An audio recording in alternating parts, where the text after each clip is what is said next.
चुप रहो। क्या कह रही बड़ी बांधी कलाई की कह रही कलाई लट के आपको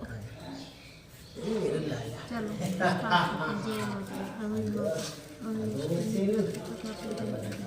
यह लगाते हुए अष्टमी को किया जाता है। जिस बार को दीपावली होती है वही आठे उसी ठीक 7 दिन पूर्व उसी बार को पड़ती है। इस व्रत को वह स्त्रियां ही करती हैं जिनकी संतान होती है। बच्चों की माँ दिन भर व्रत रखें, सायंकाल दीवार पर अष्टकोष्ठक की अहोई की पुतली रंग भरकर बनाए। उस पुतली के पास सेई, साऊ तथा सेई के बच्चों का चित्र भी बनाए या छपी हुई अहोई अष्टमी का चित्र मंगवाकर दीवार पर लगाएं तथा पूजन पर सूर्यास्त के बाद अर्थात तारे निकलने पर वही माता की पूजा करने से पहले पृथ्वी पर पवित्र करके चौक पूज कर एक लोटा जल भरकर एक पटले पर कलश की भांति रखकर पूजा करें। वही माता का पूजन करके माता की कहानी सुने। पूजा के लिए माताएं पहले से एक चांदी की अहोई बनवाएं जिसे साहू कहते हैं और उसे चांदी के 2 दाने मोती डलवा लें। जिस प्रकार गले में पहनने से हाथ में पेंडल लगा होता है उसी की भांति चांदी को अहोई डलवा लें और डोरे में चांदी के दाने डलवा ले। फिर अहोई की रोली चावल दूध यह भात से पूजा करें। जल से भरे लोटे पर सातिया बना ले। एक कटोरी में हलवा तथा रुपये बनाए निकाल कर रख ले। जो बयाना निकाल कर रखा तथा उसे सासू की जी पाँव लगाकर श्रद्धापूर्वक उन्हें दे दे। इसके बाद चंद्रमा को अर्घ्य देकर भोजन करें। दिवाली के बाद इस शुद्ध दिन अहोई को गले में उतारकर उसका गुड़ से भोग लगवा और जल की छींटे देकर मस्तक झुकाकर कर रखें। जितने बेटे के उतने बार तथा जितने बेटे का विवाह हो गया है वो उतनी बार चांदी के 2-2 दाने अहोई में डाले जावे। ऐसा करने से अहोई माता प्रसन्न हो बच्चों की दीर्घायु करके घर के नित्य नए मंगल करती है। इस दिन पंडित को पेठा दान कर से शुभ फल की प्राप्ति होती है।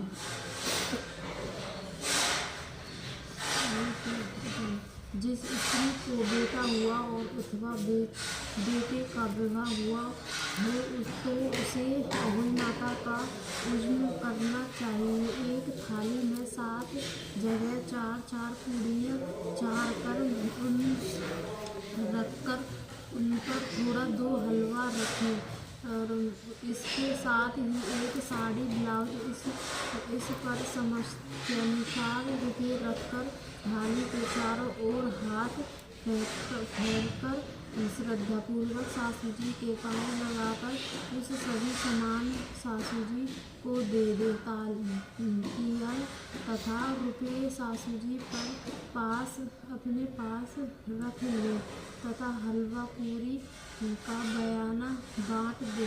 बहन बेटे के यह भी बताया भेजना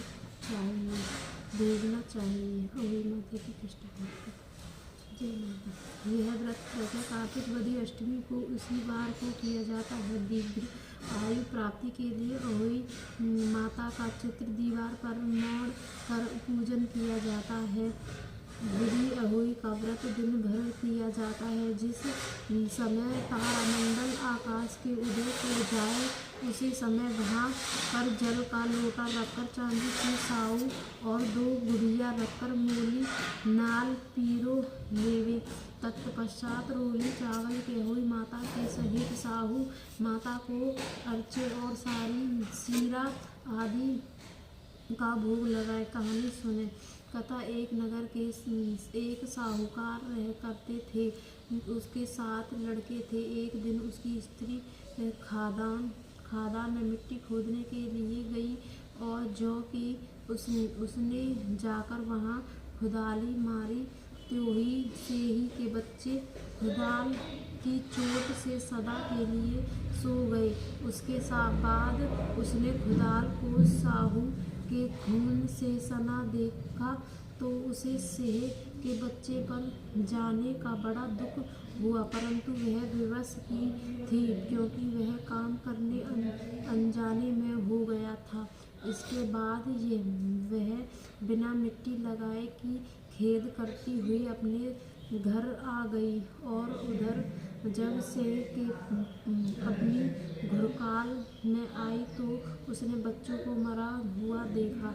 नाना प्रकार के विलाप करने लगी और ईश्वर से प्रार्थना की कि इसने मेरे बच्चे को मारा है, इसी भी प्रकार कष्ट होना चाहिए। तत्पश्चात सेह के श्राप से सेठानी के 7 लड़के एक ही साल में अंदर समाप्त हो गए अर्थात मर गए। इस प्रकार अपने बच्चे को संन्यास काल के मुँह के सामने जाने पर सेठानी इतने दुखी हुए कि उन्होंने किसी तीर्थ पर जाकर अपने प्राण गंवा देना उचित समझा।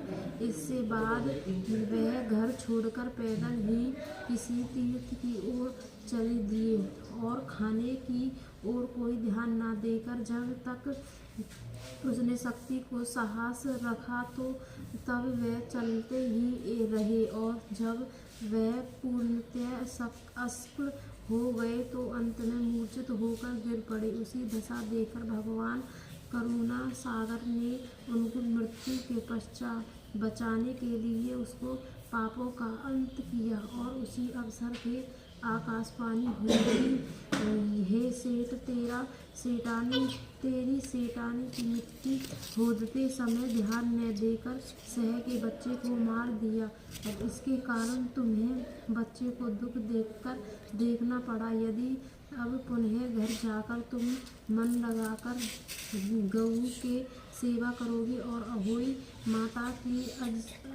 अजता देवी का विधि विधान से व्रत आरंभ कर प्राणियों के दया रखते हुए स्वपन में भी किसी को कष्ट नहीं देगा, तुम्हें भगवान की कृपा से पुनः संतान का सुख प्राप्त होगा। इस प्रकार आकाशवाणी सुनकर सेठानी कुछ आवाशवंत हो गए और भगवती देवी का स्मरण करते हुए घर को चले आए। इसके बाद श्रद्धा भक्ति से केवल अहोई माता का व्रत अपितु गौ माता की सेवा करना भी उन्होंने आरंभ कर दिया तथा जीवन पर दया भाव रखते हुए क्रोध को दोष का सर्वथा परित्याग कर दिया और इस कारण पश्चात भगवान की कृपा से वह सेठानी 7 पुत्रों को वाले होकर अगणित पौत्र सहित संसार के नाना प्रकार के सुखों का भोगकर स्वर्ग चले गए।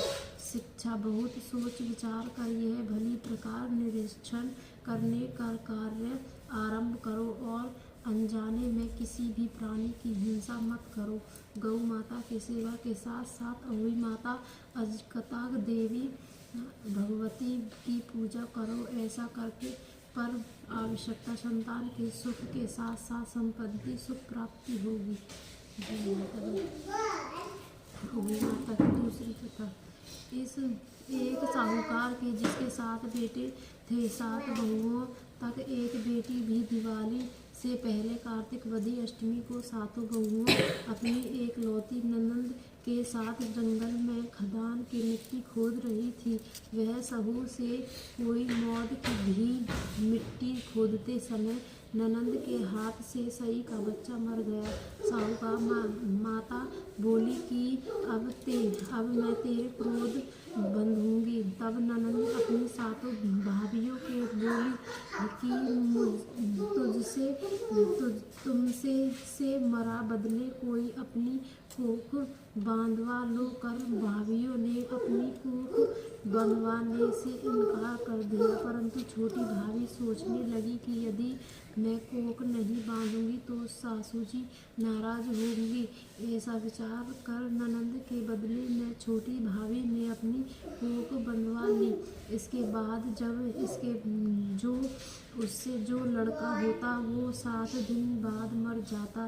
एक दिन उसने पंडित को बुलवाकर पूछा, मेरी संतान 7वें दिन क्यों मर जाती है? तब पंडित ने कहा कि तुम्हारी सुरही गई की पूजा करो। सुरही गाय साहू माता की भयाली है, वह तेरी कोख छोड़े तब तेरी बच्चा जिएगा। इसके बाद से वह बहु प्रातःकाल उठकर चुपचाप सुरही गाय के नीचे सफाई आदि कर जाती।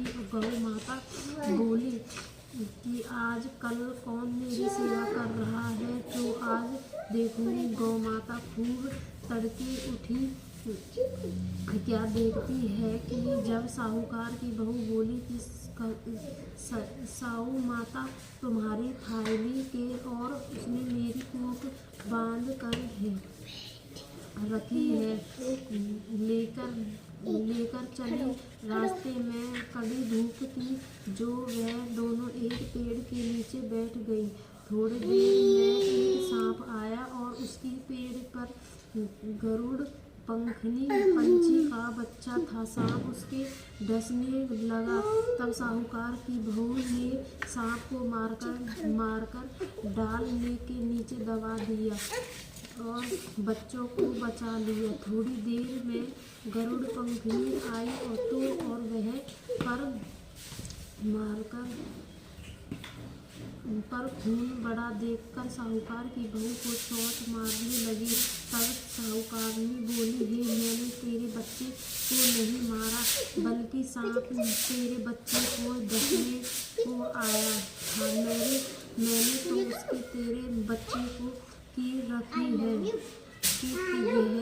यह सुनकर गरुड़ पंखनी बोली कि मांग, तू क्या मांगती है? वह बोली, 7 समुद्र पार साहू माता रहती है, हमें तू उससे पास पहुंचा देता।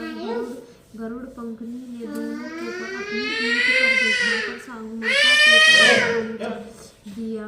साहू माता उन्होंने देखकर बोली कि आप बहन बहुत दिनों बाद आई। फिर कहने लगी कि बहन, मेरे सिर में जूं पड़ गई है। तब सुरही की कहने लगी, साहूकार की बहू ने सलाई से उसकी जुएं निकाल दी। इस पर साहू माता कुछ हो बोली कि तूने मेरे सिर की बहुत सलाई डाली है, इसलिए मैं तेरे 7 बेटों को बहुत 7 बेटे को बहू से होगी। वह बोली, मेरे तो एक भी बेटा नहीं है, 7 बेटे कहाँ से होंगे?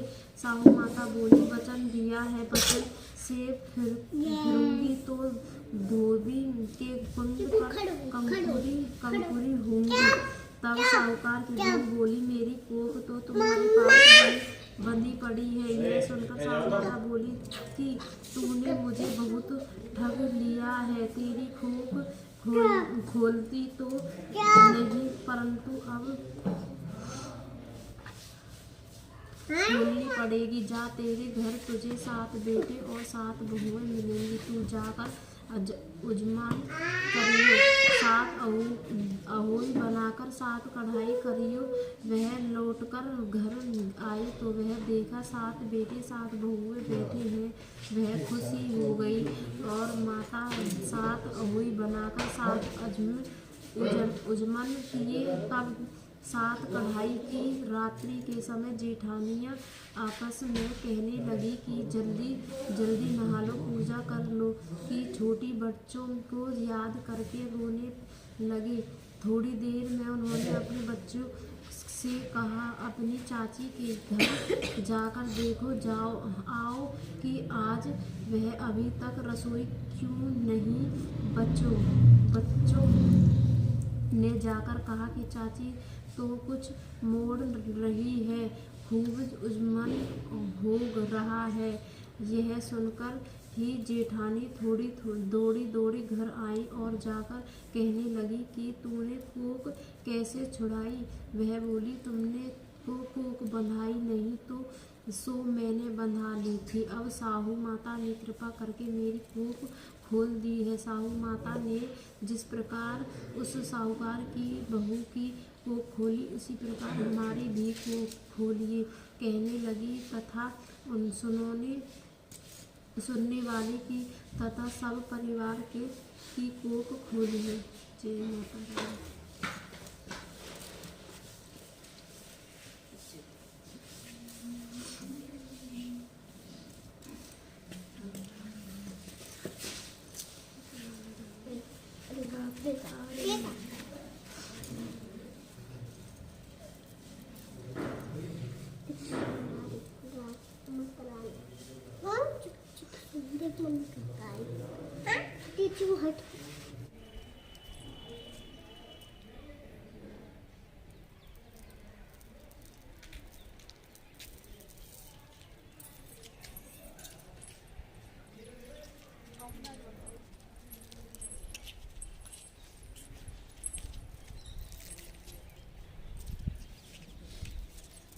हंसी सी आ रही है वीडियो रजिस्टर नगर अब की बात कर दी मैंने।